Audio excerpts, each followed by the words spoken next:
It's a remarkable piece of footage. If it's a hoax, it's very well done. If it's not, then I would say it's probably revolutionary. It's a fake, in my opinion. If you continue to ask questions that are out of bounds, I won't hesitate to terminate this interview. This is powerful because this is not a staged event. This is real.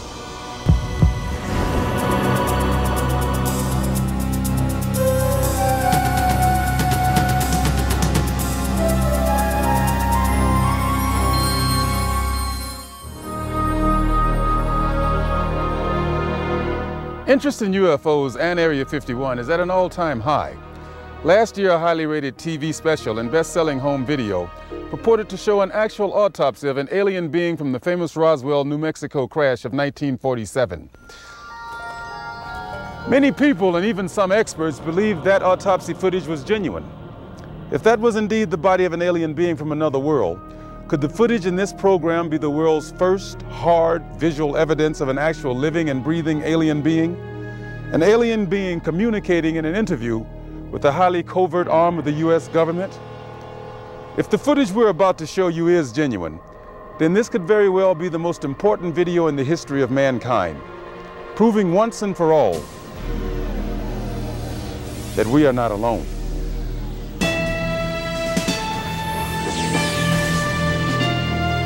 Within Nevada's Nellis Air Force Range, protected by the tightest security in the world, is the Groom Lake Test Site, aka Dreamland, aka Area 51, an installation so secret the government cryptically acknowledges its existence only as an operating location.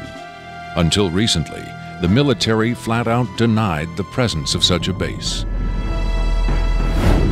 It has served as the testing ground for many secret research and development projects, such as the U-2 and SR-71 Blackbird spy planes, the F-117A stealth fighter, and now the SR-75 penetrator, the super-secret replacement for the SR-71. Every morning, a select group of specialists with high security clearances, some reportedly as high as 38 levels above top secret, arrive at McCarran Airport in Las Vegas to be flown to Area 51 aboard a Boeing 737. From the time they leave the ground until they return to Las Vegas at the end of each working day, they enter a world no outsider can ever truly know, except through rumor and the occasional shocking revelation.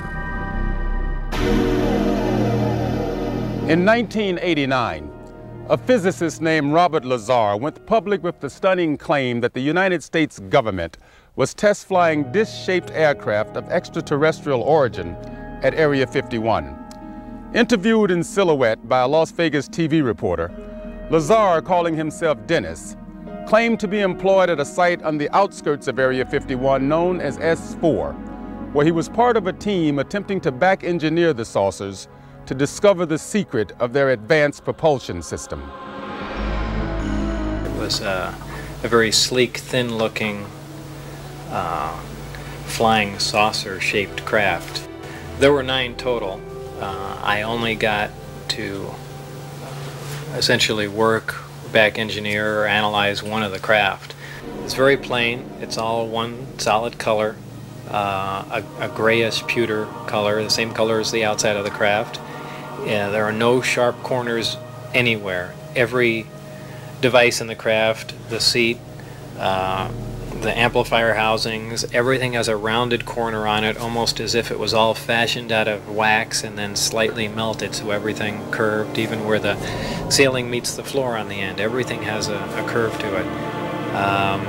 Very, very plain, very wide open, very impractical use of space. And there are 3 levels. The lower level houses the amplifiers themselves that swing, the 3 of them. The center level is where you enter the craft, where the seats and the amplifiers are, and the top level is a small area, and I did not have access to that, so I don't know what's up there. Absolutely alien craft, there's no question about it. Well, first of all, the scope of the project was to back engineer it. If they were United States craft, we wouldn't be going backward trying to find out how they were built if we had built them. Second of all, the size of the equipment inside, the size of the seats, the materials that were in use, completely alien to us, pardon the pun, and the fuel, element 115, essentially non-existent. All these factors together, and of course the briefing information stating that they were alien craft. Along with Robert Lazar, rocket scientist David Adair is one of the few individuals who will go on record concerning his personal experiences with alien technology at Area 51. Was not of our origin. They shouldn't have let me see that. And then in the results of it, they locked me in a room. And the reason they locked me up in a room was because I wouldn't tell them any more about how the engine would function, and they started getting a little bit more perturbed about that. A former consultant to NASA and top aerospace companies, Adair claims that in 1971 he was brought in to study the engine of a downed flying saucer. What I was looking at was a technological marvel of its time, and it was a magnificent thing to see sitting there, and the whole situation just started really getting me more angry than anything, because the fact that they could sit on such a hunk of technology and not tell us about it. Here we are using liquid fuel engines and rockets at NASA, and here they got an engine that's probably, in theory that we know of, could be a speed of light, an engine capable of speed of light or even faster. Ufologist and lecturer Sean David Morton has appeared on Sightings, Strange Universe, and Hard Copy. He offers his own perspective on Lazar's stunning claim and the super-secret Area 51. Area 51 is approximately 135 miles north of Las Vegas. It sits in a box that's at the western middle corner of the Nellis test site. It was originally called the Groom Lake Facility, and Area 51 actually gets its name from a bombing classification. There's Area 49, 50, 51, 52, et cetera, et cetera. So one of the things that Robert Lazar told us was that if we simply went out to a black mailbox at 6:30 p.m. on Wednesday nights, that we would actually see flying saucers, that these objects would test, and that this was the military testing time between 6:30 and 9:30, and then early in the morning between about 3 a.m. and about 6 a.m. Vigorous efforts have been made by employees of the government and others to debunk Lazar's claims and discredit him personally. Nevertheless, Area 51 has become the center of a raging controversy, whether in fact certain clandestine agencies of the U.S. government are in secret contact with alien beings. Project Sigma was supposedly a deal between the United States government and various extraterrestrials that after the Roswell crash of 1947, that an organization called Majestic 12 was formed, and then in 1953, President Eisenhower was then brought in on this. Well, there was a negotiation going back and forth between the United States military, the government, and the extraterrestrials. Apparently, we had a number of things that the extraterrestrials wanted. Number one, the military needed hardware. We wanted technology, we wanted weapons technology, propulsion technology, metallurgy technology, and in exchange for this, the ETs were willing to trade us their hardware for our software, and software namely being us. What they primarily wanted was genetic material, and in exchange for that, they were willing to give us certain technological advances, like a number of flying saucers. It is out of Area 51 that the tape we are about to show you was supposedly smuggled. On Friday, July 26, 1996, the offices of Rocket Pictures, a producer-distributor of motion pictures and television programs, received a phone call. A male voice, identifying himself only as Victor, claimed to be in possession of a videotaped interview with an extraterrestrial being. Tom Coleman, president of Rocket Pictures, was intrigued enough to take the call. I, of course, thought this was some hoax. In fact, I thought it might have even been my brother at one point. But as we spoke, this was someone who seemed to be very serious.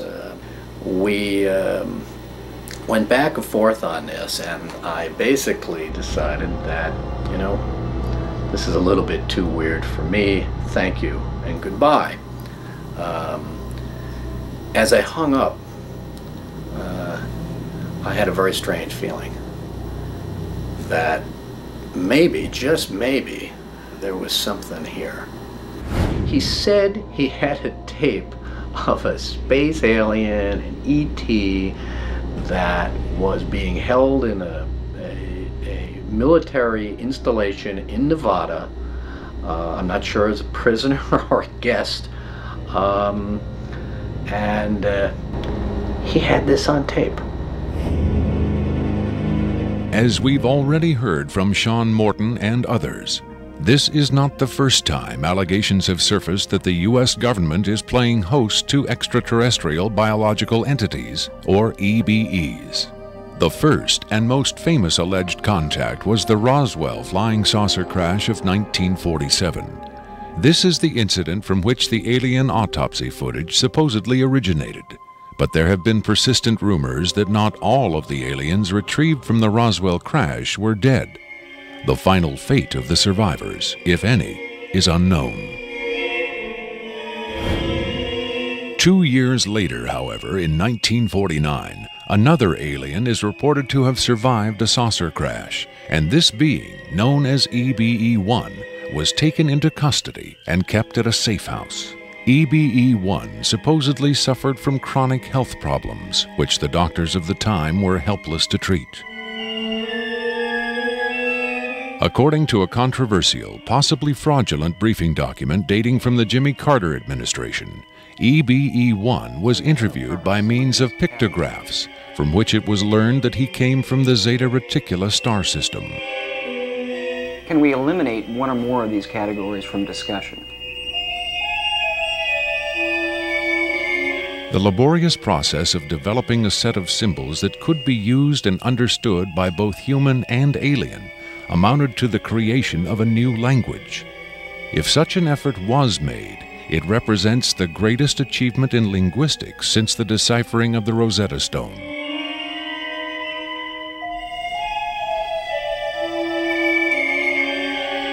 That such an achievement would be kept secret illustrates the hysterical paranoia of the time as the Cold War intensified under the threat of nuclear annihilation.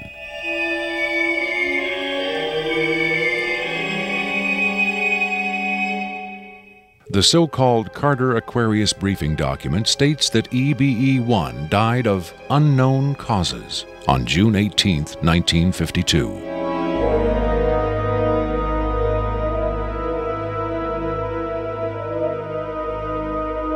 Skeptics who doubt the authenticity of the Carter-Aquarius document find it unbelievable that highly advanced alien beings would allow one of their own to die under the primitive medical care of a species that had barely begun to conquer its own diseases.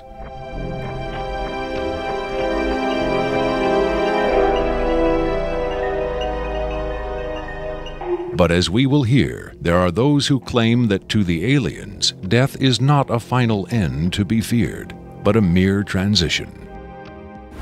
It was in the late 40s and early 50s that the U.S. government's policy toward UFOs was formulated.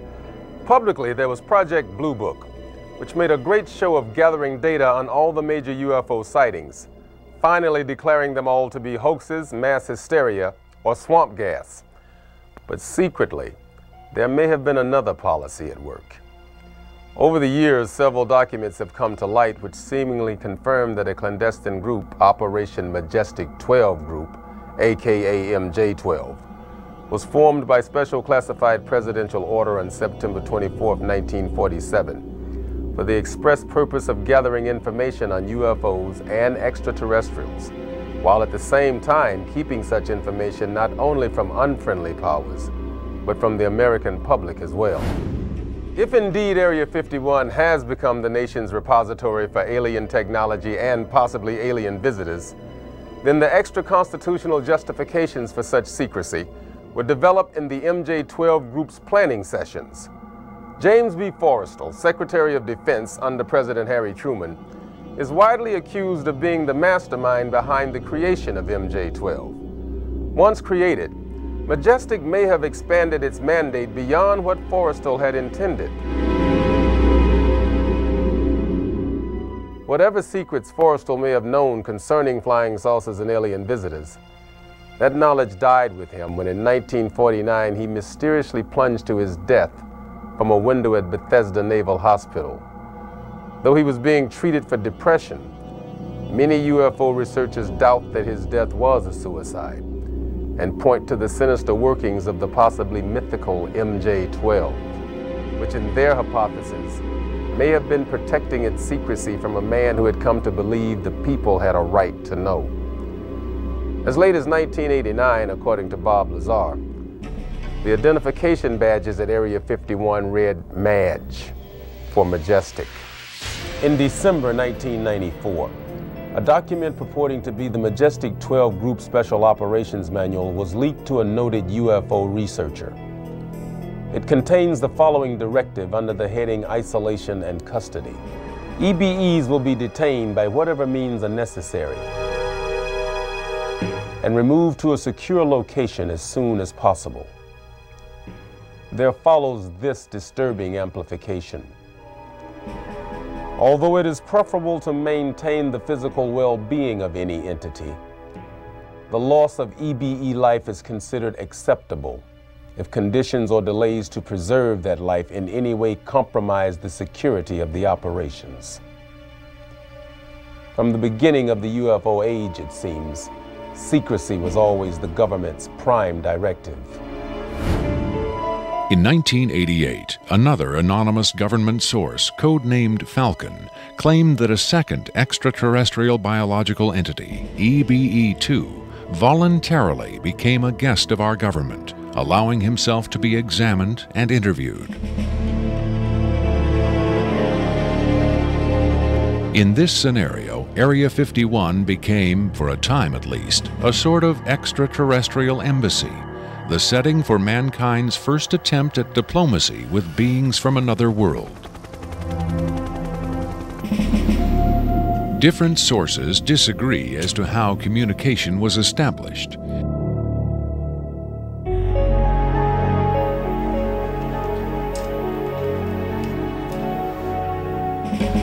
There is universal agreement that the EBEs are incapable or unwilling to speak human language. In addition to the pictographs used by EBE-1, it has been reported by Falcon that in the early 1950s, EBE-2 was fitted with some sort of artificial voice box, allowing him to speak words, and that he learned the English language very rapidly. Other sources doubt this story, however. By our kind, do you mean we Americans? What has been reported most persistently is that the aliens communicate via thought projection, or telepathy. They would have been tortured, made to give up their secrets, instead of questioned in this friendly manner. We cannot be forced to communicate. Has it been tried?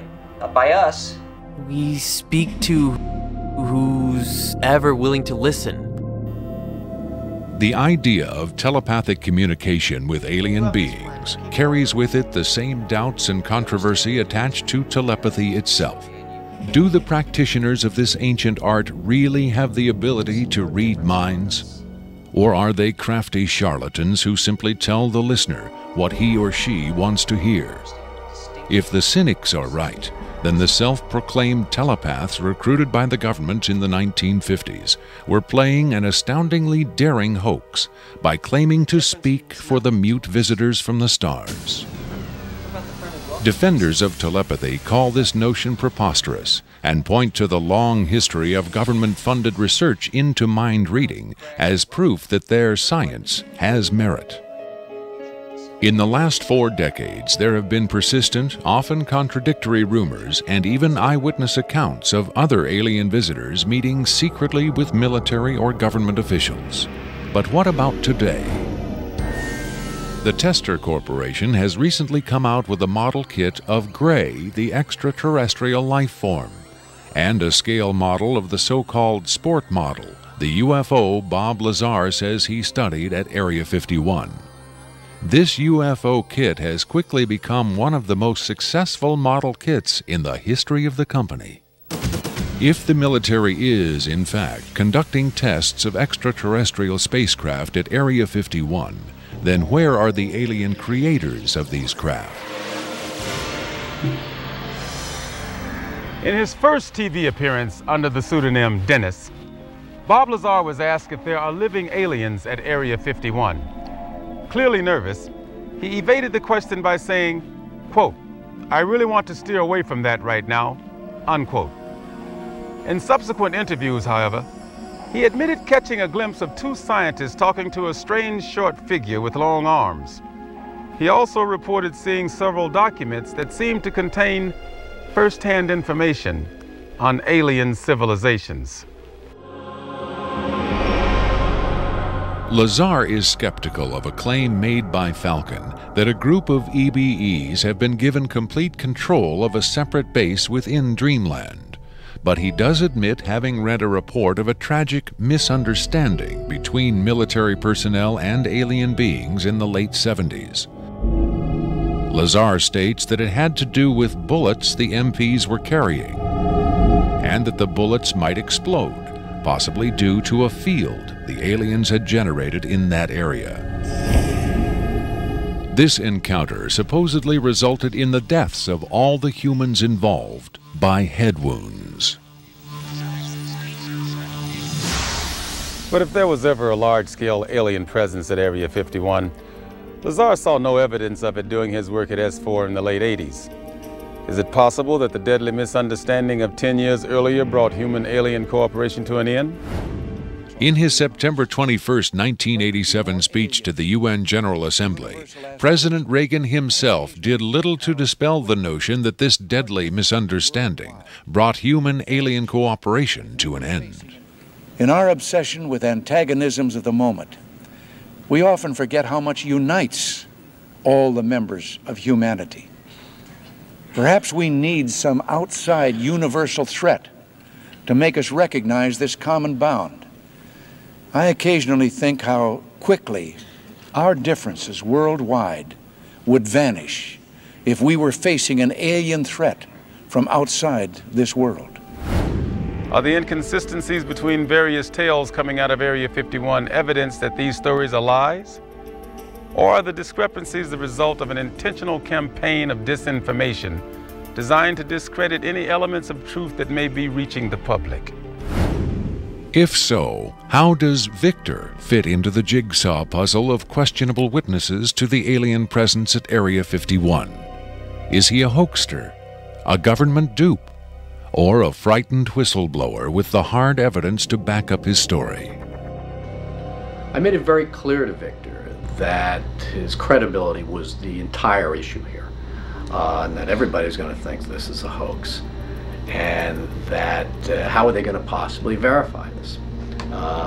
What he said was, you can do anything you want in terms of verified, any type of due diligence. He will answer whatever questions put forward. We could do whatever type of checking. We could bring in experts. We could have the tape tested. We could, in fact, he encouraged all of these aspects. He just did not want his face and his real name revealed. At Coleman's insistence, Victor agreed reluctantly to appear on camera, but only in disguise, in shadow, and with his voice electronically altered. The questions were agreed upon in advance, but during the actual interview, the discussion occasionally deviated from Victor's approved questions. What is your occupation at Area 51? I won't answer that. I have had reason to be present at Area 51, but I'm not going to clarify whether or not I was there as an employee. Are you saying you were there as a visitor? I'm not going to specify why or in what capacity I was there, only that I was there. Can you tell us how many times you were there? When I agreed to this, my fundamental ground rule was that I would not be asked to divulge personal data that might help pinpoint my identity. If you continue to ask questions that are out of bounds, I won't hesitate to terminate this interview. Are you saying that the number of times you were present at Area 51 is enough to pinpoint your identity?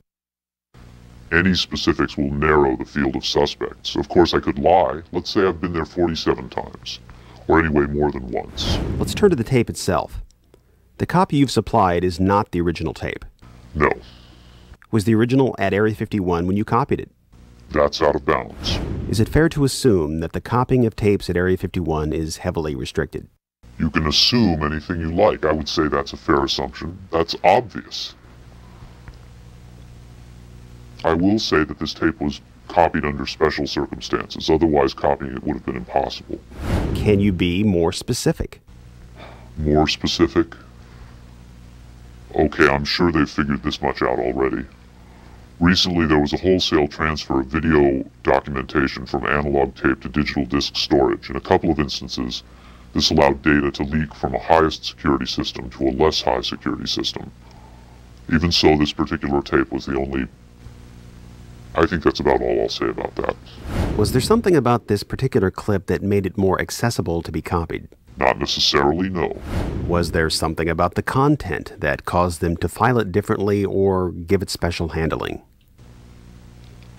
This interview was terminated. The interview resumed only after a discussion of the ground rules. Have you personally seen the alien being that appears in the tape? Yes, I have, but I stress I was not necessarily present at the interview session that appears on the tape. I'm not going to be specific. I may have encountered the being at another time. What can you tell us about the alien interview we're about to see? This one is rather recent, very late in the series. The interview process has been ongoing since the being arrived, which was in 1989. Approximately twice a month, they sit it down for a session that generally lasts from 3 to 5 hours. If they try to go longer than that, or if they schedule the sessions more frequently, the being becomes unresponsive. There's a fair amount of infighting among the scientists from different disciplines to get their questions asked. What has the alien revealed? Various minor technical details of the saucers. The physicists and engineers are frankly frustrated. They feel the being is withholding information. Possibly concepts are getting lost because all the information has to come through a telepath. But also it may be that the bulk of their scientific knowledge is just too advanced to be translated into our primitive conceptual framework. It's analogous to if a human scientist were to try to translate quantum mechanics into the grunts and screeches of a chimpanzee. That's not a very flattering comparison. Frankly, there's a high attrition rate for scientists in the program. You'd think they'd be energized by the challenge. But a lot of them take the ego deflation very hard when they find out not only how much they don't know, but how much they aren't even capable of understanding. What else has the alien communicated? Oddly enough, the being seems to have a much easier time communicating spiritual concepts.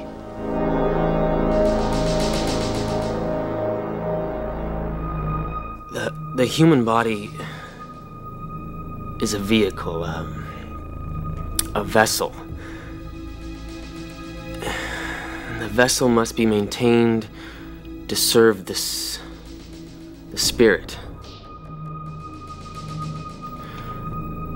with maximum efficiency. But a broken vessel can be replaced. The human spirit, or the soul, can have many vessels. Is the process natural or technological? Both are one. Technology is a natural excrescence of humanity. Technology is a process the vessel uses to perfect itself. So this transference of the soul from vessel to vessel, did your kind create the mechanics of it, or is it a natural... Did it predate the intellectual creation? Before understanding must come acceptance. And it's not technological. Well, I think what he's trying to say is that the question is meaningless. The soul can travel from vessel to vessel. Reincarnation, transfiguration, whatever. It's real. What I'm getting at is, does he know how it's done? Victor uses the term vessels to refer to the alien's conception of the body as a disposable vehicle for the soul. The UFO cult known as Heaven's Gate used the term containers in a similar context. The mass suicide of the Heaven's Gate cultists illustrates the dark side of accepting such ideas at face value. Doe, the Heaven's Gate cult leader, preach that humans can pass from container to container. The mysterious Victor, on the other hand, harbors no such belief. In his interview, recorded months before the Rancho Santa Fe tragedy, Victor made his attachment to his own earthly vessel abundantly clear. And let me just state here publicly, to head off any clever ideas anyone might be having, I have never been, am not now, and never will be suicidal. But how would the public know if something happened to you, since we don't know who you are? I'm taking care of that, trust me. If something happens to me, if I die, people will know who I am. Do you think it's a reassuring sign that these aliens can communicate with us on a spiritual plane? It would be nice to think so, but I'm not sure if it's really such an achievement considering the mismatch between our intellects. I mean, you're not going to have much luck making your dog understand calculus. But if you pet him on the head and say, "Good dog," aren't you communicating spiritually? And doesn't the animal control officer say, "Good dog," when he comes to put some poor stray to sleep? Doesn't the vet try to reassure the animal just before he spays it? When you're dealing with beings whose intellect is so far beyond your own, I don't think it's safe to assume they have your best interests at heart. What about the content of the tape segment you brought? As I said, this is late in the series. In fact, it's quite close to the end. Because of his unwillingness to reveal his own identity, Victor's story stands or falls on the credibility of the tape he supplied. Here, exclusively, for the first time anywhere, is the uncut, uninterrupted alien interview tape, shown in its entirety in real time.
You removed the soundtrack from the tape before you turned it over to this program. That's correct. I can't allow the voices of the project personnel to be heard by the general public.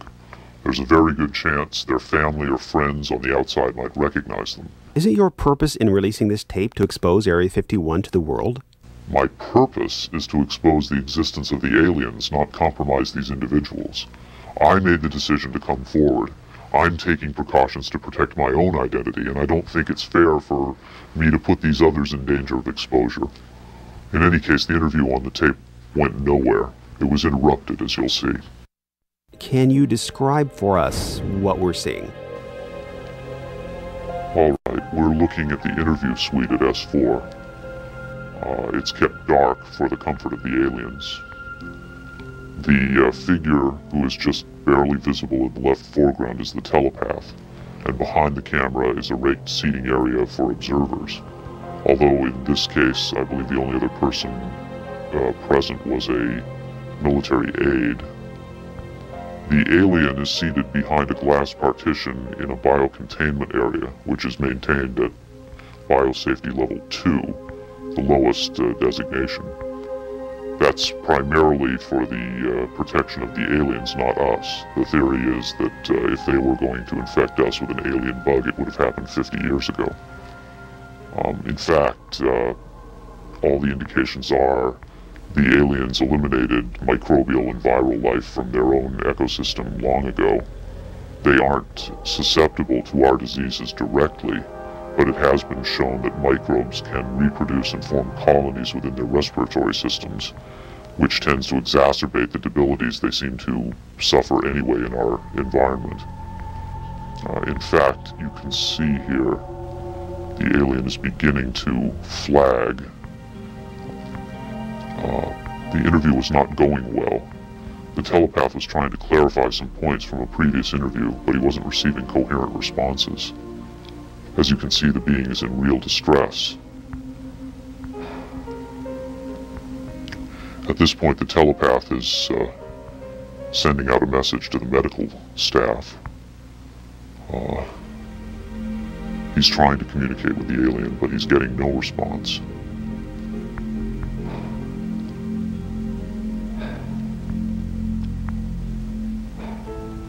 There's very little he can do. There's no direct connection between his space and the biocontainment area. That's the aide stepping in on the right. The medical staff should be there by now. They're slow in responding. There they are. I have to say the medical personnel at S4 are less than first rate. They tend to be selected for their willingness to keep secrets rather than their medical competence. By the way, he's not shining that light into the eyes. It looks that way, but in fact he's checking for hemorrhaging around the eye sockets and in the nasal cavity. I'm sorry. It's very hard for me to watch this.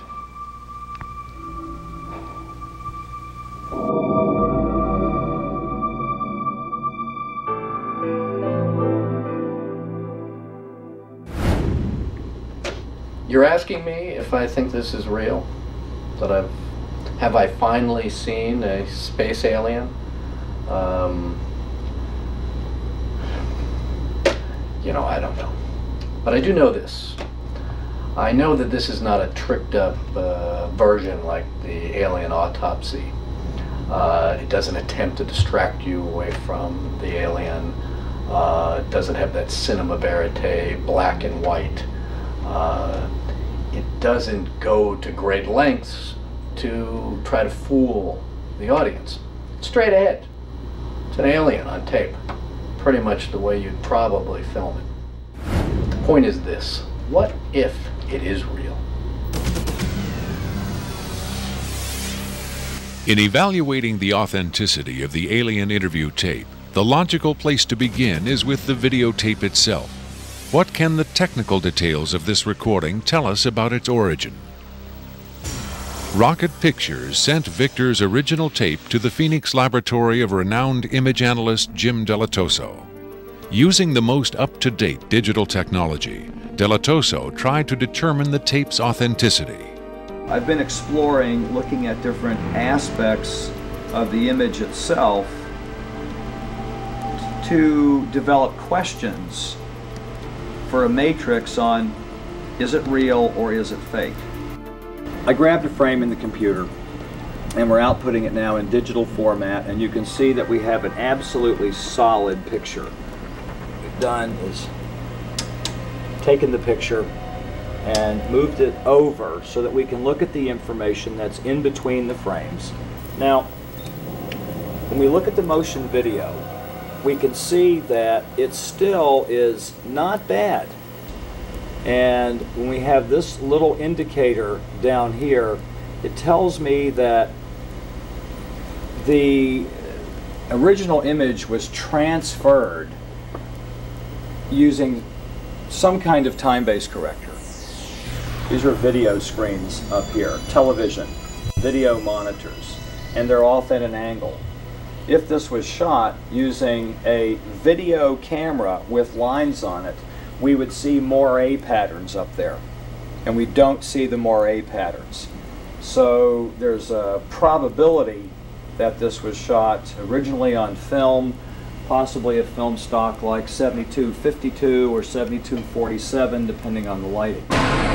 The idea that these images may have originated on film is in direct contradiction to Victor's statement that the interview was shot on video.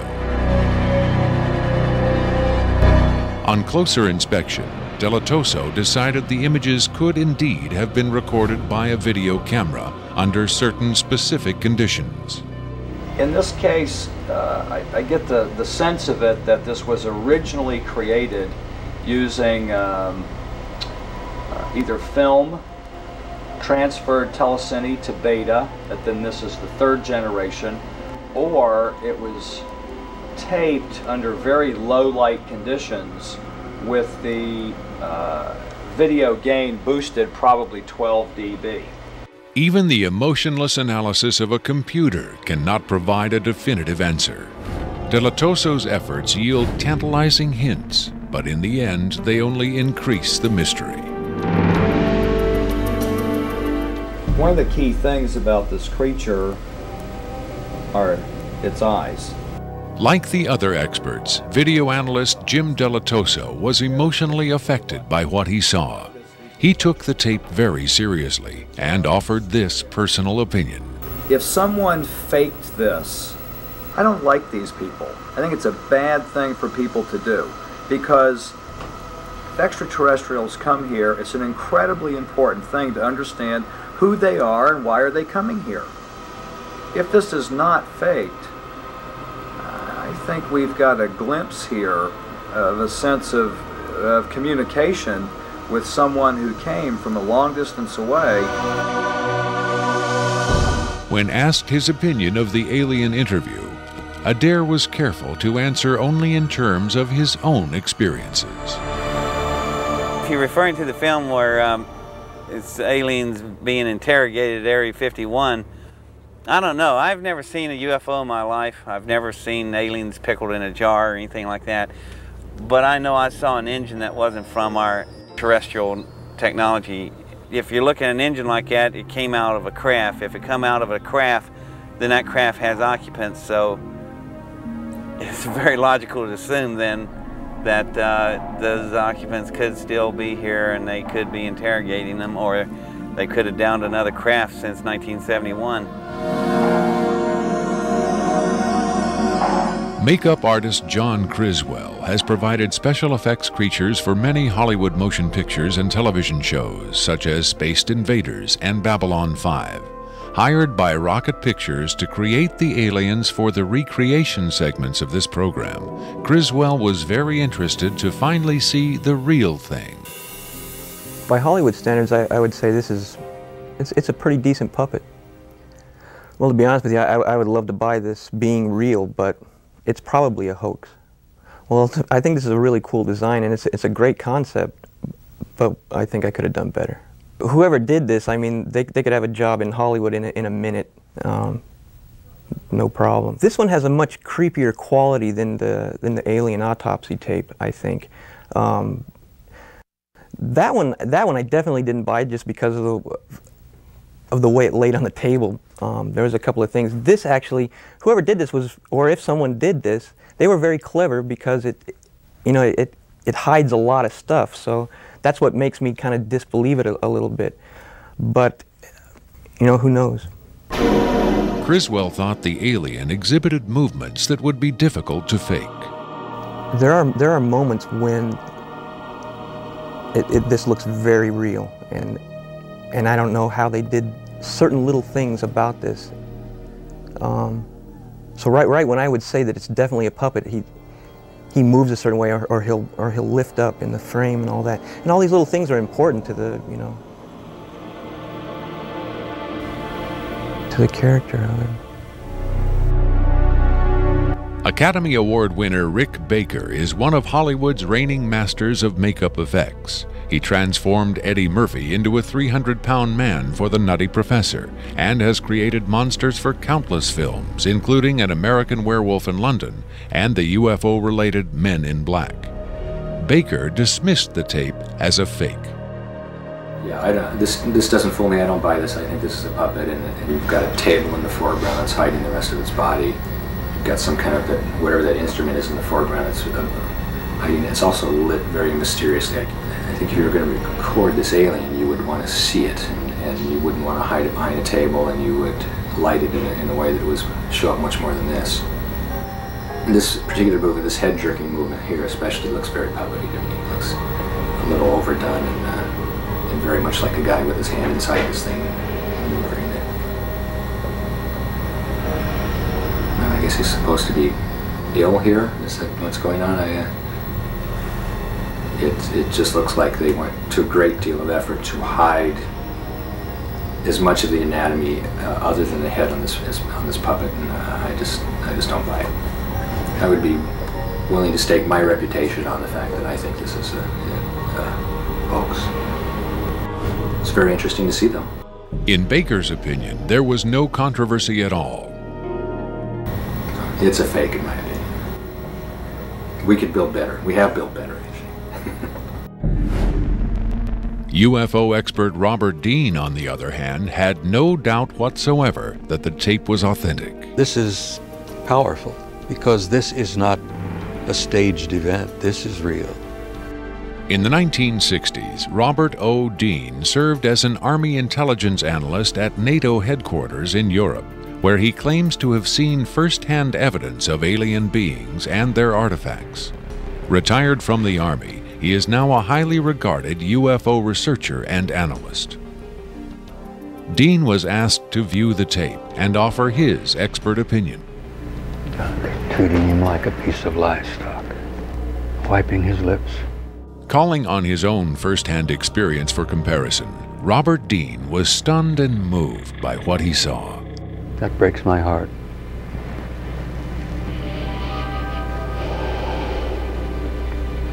I think you've got yourself a piece of legitimate footage here, and I think you've got your hands on some pretty sensitive material. I don't know how the hell you got this. I don't know who you got it from, and frankly, I don't want to know who you got it from. But you got yourself a tiger by the tail with this footage. I would say, and I know that that's one of the things you ask of me, is that you've got yourself some legitimate footage of one of the little guys being interrogated and filmed. And there's a reality to it, and there's a sensitivity to it that literally breaks my heart. But I tell you very strongly, you've got something here that is very sensitive.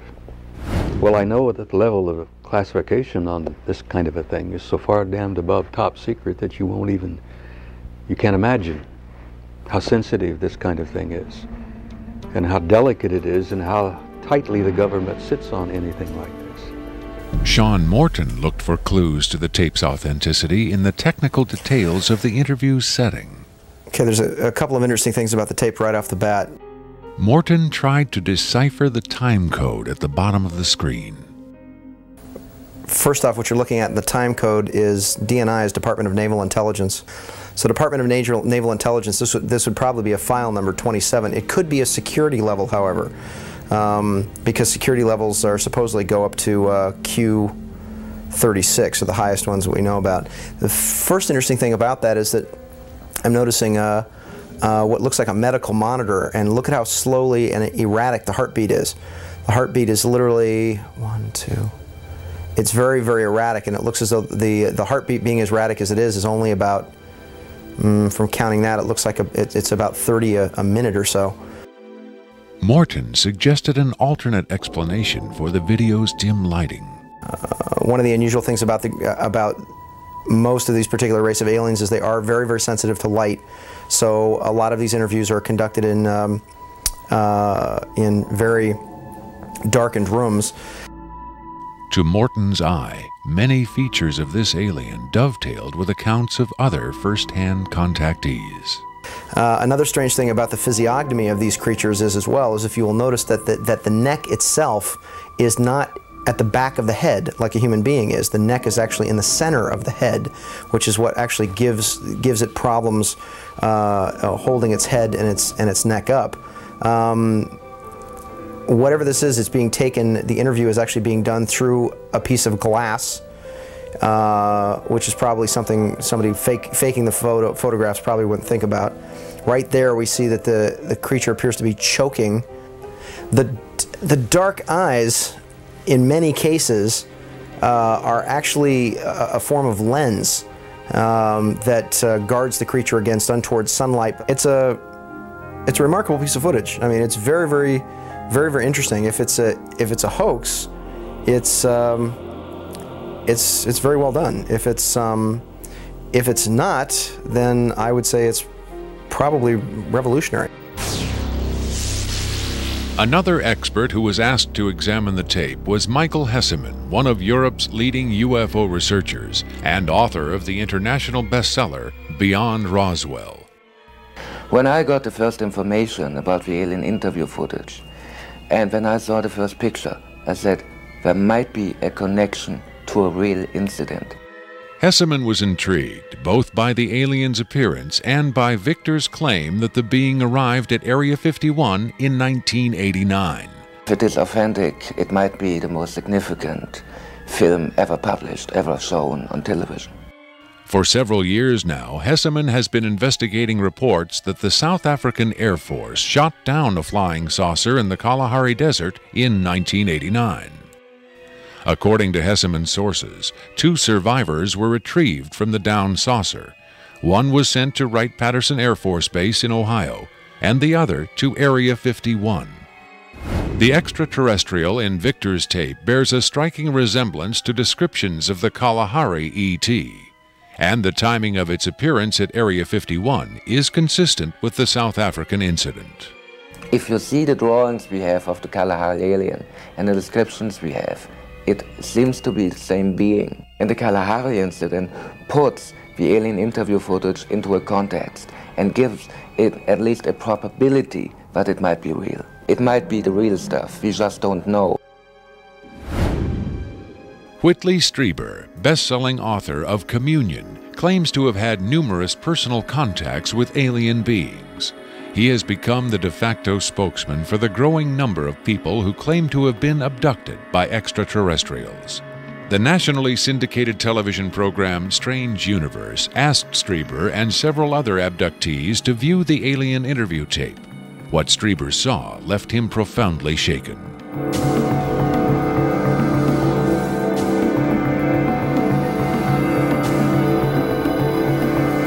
Strieber would not agree to be interviewed on camera for this program, but on Strange Universe, he had this to say.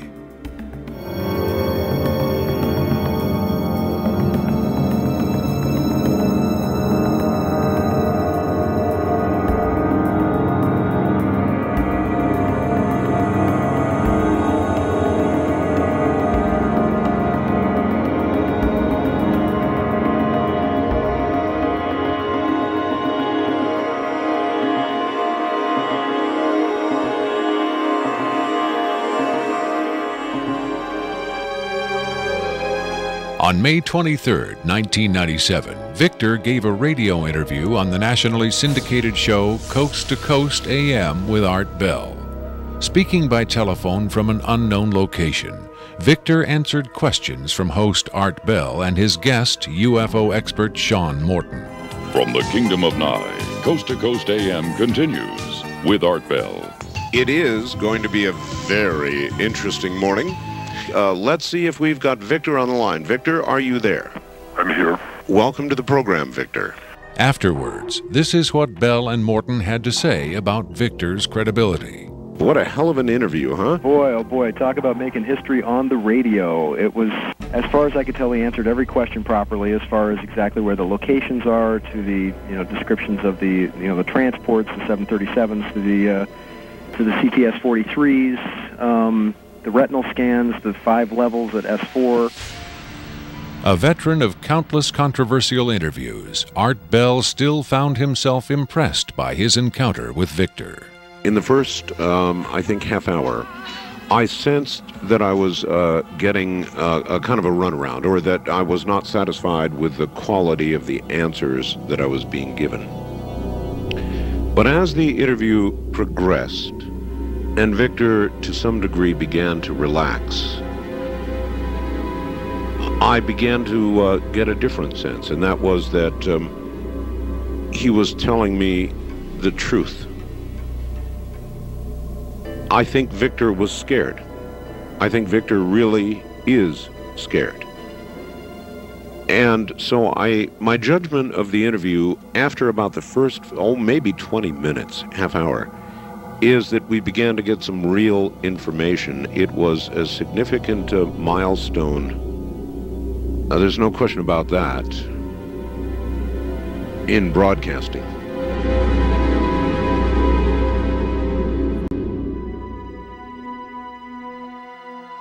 If the government has really been in contact with superior aliens, wouldn't we see some evidence of it? For instance, amazing new scientific discoveries. Limitless free energy? A cure for cancer? We might if the government's motive were the betterment of mankind. The government's motive is control. And just as much as they crave control, they fear loss of control. Knowledge is power, but power does not necessarily confer competence. The people at the top of this program are intellectually very average. They're not capable of making proper use of what's been handed to them, but they have no intention of letting anyone else ever get a chance to solve the puzzle. And let's not forget there's also the real possibility that the government is being manipulated by the extraterrestrials for their own purposes. You could have released this tape to the news media, but you insisted on being paid for it. Doesn't that cast doubt on your own motives?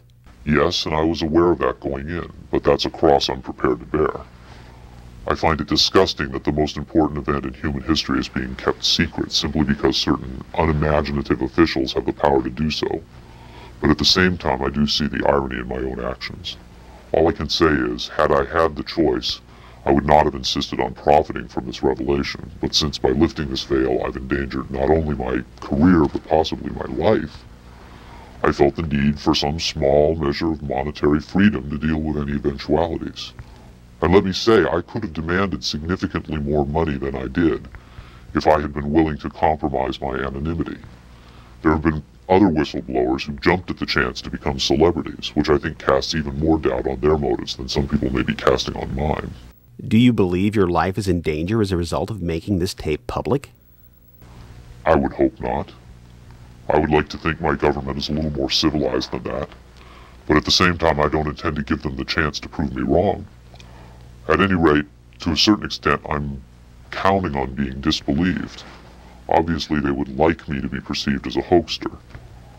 If something were to happen to me, if I should die suddenly in a freak accident, it would obviously lend credence to my story, and I assume they understand that and will act or not act accordingly. Why should anyone believe this tape is authentic? Use your own judgment. That's all any of us can do. There's been so much secrecy and disinformation over the last 50 years that it's become impossible to prove anything in the face of official denial. Of course, the flip side is nobody really believes anything the government says. Robert Dean heads a growing movement lobbying Congress to release former NASA intelligence and military officials from their security oaths so they can talk openly about U.S. involvement with UFOs and aliens.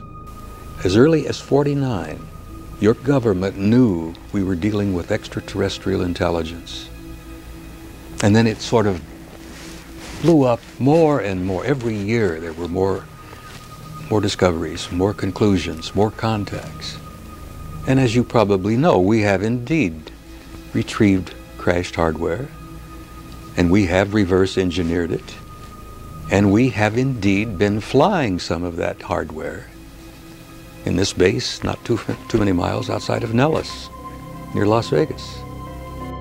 Dean believes the time has come for the government to tell the people what it knows. The truth has got to come out. We're over 30 years too late. The people not only have a right to know, they have a need to know.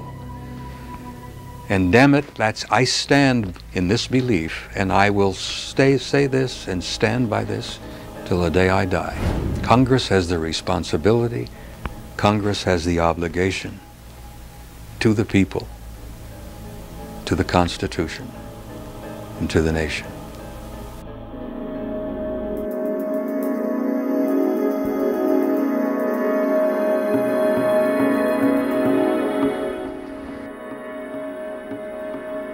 Did this alien die? I can't answer that with certainty. I do know the interviews came to an end. Whether the being died or was retired, and I don't mean that in the spy thriller sense of having it killed, I mean retired from the interview process. I just don't know. I'm fairly certain it didn't go home, at least not in the physical sense. But these beings, they don't seem to be very concerned about dying or avoiding death. Why do you think that is? Maybe they know what comes after death with more confidence than we do. Maybe there's another vessel waiting for them on the other side. The other side? Yes, which may in fact be where they come from in the first place. I've heard the claims that they come from Zeta Reticula or the Pleiades, but it hasn't been established that they come from out there at all. Their saucers may not travel through space as we know it. They may fold in from another dimension, another reality. You make them sound almost supernatural, like angels or devils. Supernatural is just a term for aspects of nature we don't understand. For many people, they certainly do serve the functions of both angels and devils, forces we can't comprehend. Have you had enough of me? I think I've earned my money.